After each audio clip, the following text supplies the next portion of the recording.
This is Radio Nepal. I'm Dela Prasai with the news. The headlines first. 5 people die and 12 sustain injuries in a jeep accident in Gorkha this morning. Supreme Court clears the way for implementation of Citizenship Act. Deputy Prime Minister Narayan Kajishrestha says mechanisms are ready for search and rescue efforts during disasters. And US Coast Guard says all 5 passengers on board the Titan submersible confirmed dead.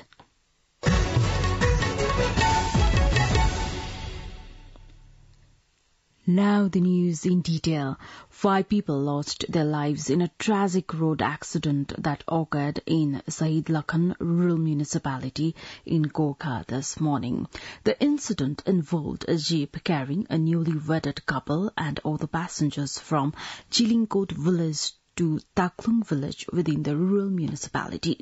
Alongside the fatalities, 12 individuals sustained injuries in the accident. Gorkha's Chief District Officer CDO Dinesh Sagar Bhusal confirmed the unfortunate incident, stating that 4 men and 1 woman died when the jeep veered off the road and plunged approximately 200 meters. Authorities are currently working to establish the identities of the deceased individuals. Deputy Superintendent of Police DSP Leela Raj Lamichhane is leading a team of police personnel at the scene actively engaged in rescue operations. The Supreme Court has cleared the way for the implementation of the Citizenship Act. A division bench of Justices Anand Mohan Bhattrai and Kumar Regmi decided not to give continuity to the interlocutory interim order earlier issued by the single bench of Justice Manoj Kumar Sharma. With this, the Citizenship Act that was authenticated by President Ramchandra Paudel on the 31st of May will come into implementation. Senior Advocate Surendra Bhandari and Balkrishna Nyopane had filed a petition at the Supreme Court following the authentication of the bill by the President, stating that the authentication was against the spirit of the Constitution. However, the Supreme Court has not given the final verdict. Prime Minister Pushpa Kamal Dahal Prachanda and the General Secretary of the Communist Party of Nepal, CPN, Netra Bikram Chand, met yesterday to discuss contemporary political affairs.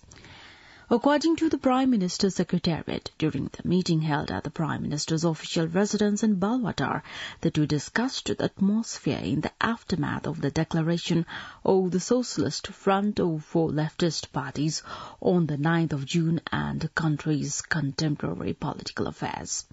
The two leaders also exchanged views on centering the effective presence of the front for the institutionalizing the accomplishments of the Maoist movement and the possibility of unification between the CPN Maoist Centre and the CPN.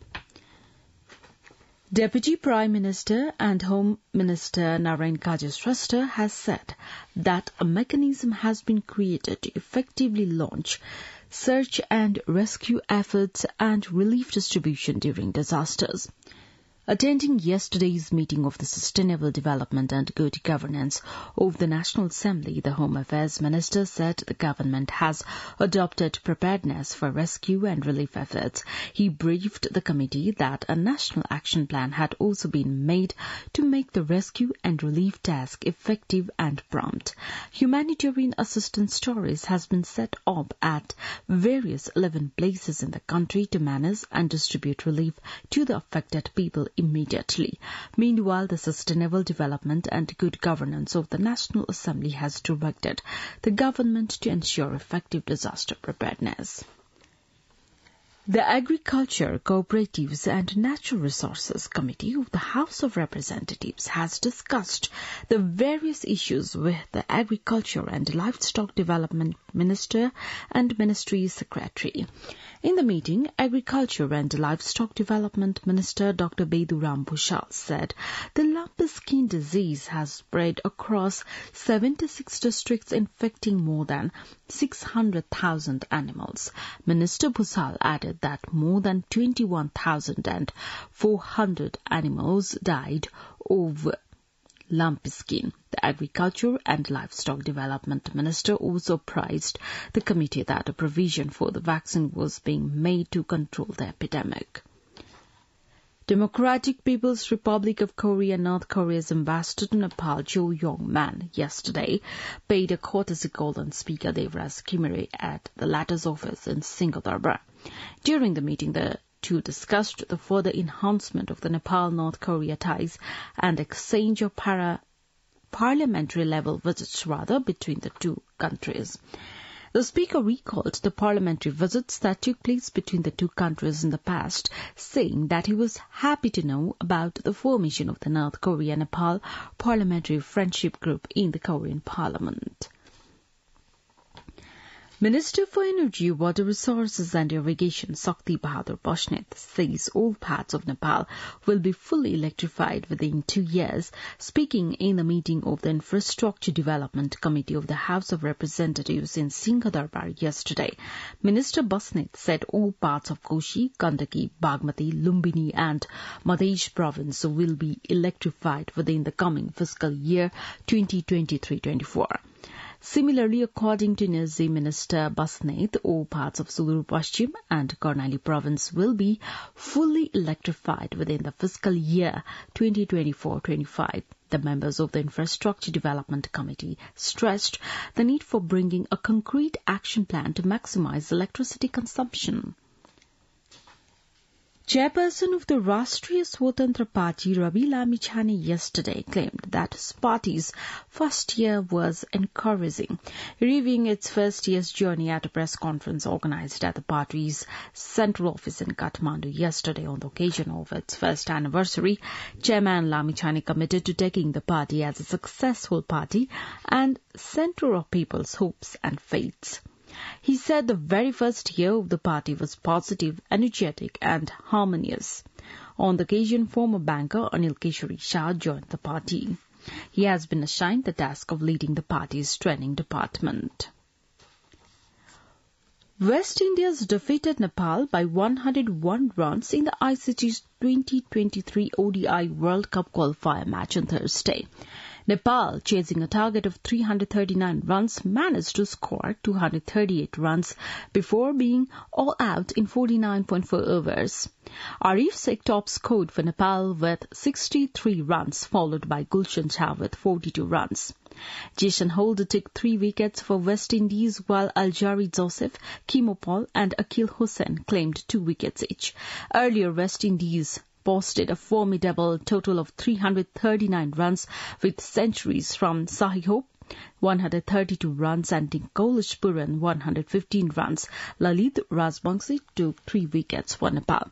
With this loss, Nepal is currently in the 4th position in Group A. They will play the final group match against the Netherlands on June 24th. The winner of the match will most likely to make it to Super 6.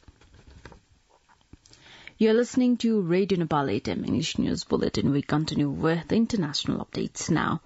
All 5 passengers on board the Titan submersible have died, the U.S. Coast Guard says. According to BBC, the U.S. Navy detected an acoustic anomaly consistent with an implosion shortly after the Titan lost contact with the surface. The submersible went missing on Sunday after setting off to explore the wreck of the Titanic.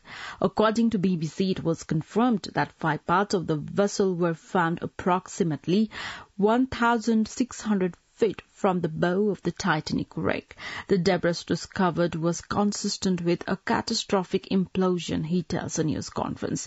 Tributes are flowing for the 5 men killed on the boat, the Titan sub, in what U.S. officials say was a catastrophic implosion. The victims were Hamis Harding, 58, Sajada Dawood, 48, and his son Suleiman, 19, Paul Henry Nargialet, 77, and Stockton Russ, 61.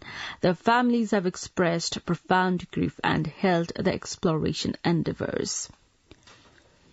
More than 30 migrants are feared to have drowned after their boat sank in the Atlantic Ocean off the Canary Islands. The two charities, Walking Borders and Alarm Phone, said the boat was carrying around 60 people. Spanish authorities said rescue workers found the bodies of a minor and a man and rescued 24 other people, but did not know how many people were on board. The incident places fresh scrutiny on Europe's response to migration after a boat sank off Greece last week. Now the general weather forecast for the country for today. Forecasting division says the weather is likely to be generally cloudy in Koshi province, Bagmati province and Gandaki province, and partly cloudy to mainly fair in the rest of the country. Light to moderate rain with thunder and lightning is likely to occur at some places of Koshi province, Madhya province, Bagmati province and Gandaki province. Kathmandu's weather report now. Maximum temperature of 30.2 degrees Celsius and minimum temperature of 21.2 degrees Celsius. With this news, we have come to the end of this bulletin, but before we wrap up the headlines once again. 5 people die and 12 sustained injuries in a jeep accident in Gorkha this morning. Supreme Court clears the way for implementation of Citizenship Act. Deputy Prime Minister Narayan Kaji Shrestha says mechanisms are ready for search and rescue efforts during disasters. And US Coast Guard says all 5 passengers on board the Titan submersible confirmed dead. Well, that's all that we have for this edition. Our next English news edition is at 2 in the afternoon. You can also listen to us online at our website www.radionepal.gov.np for more news and online programs. Stay tuned, stay safe and have a good day.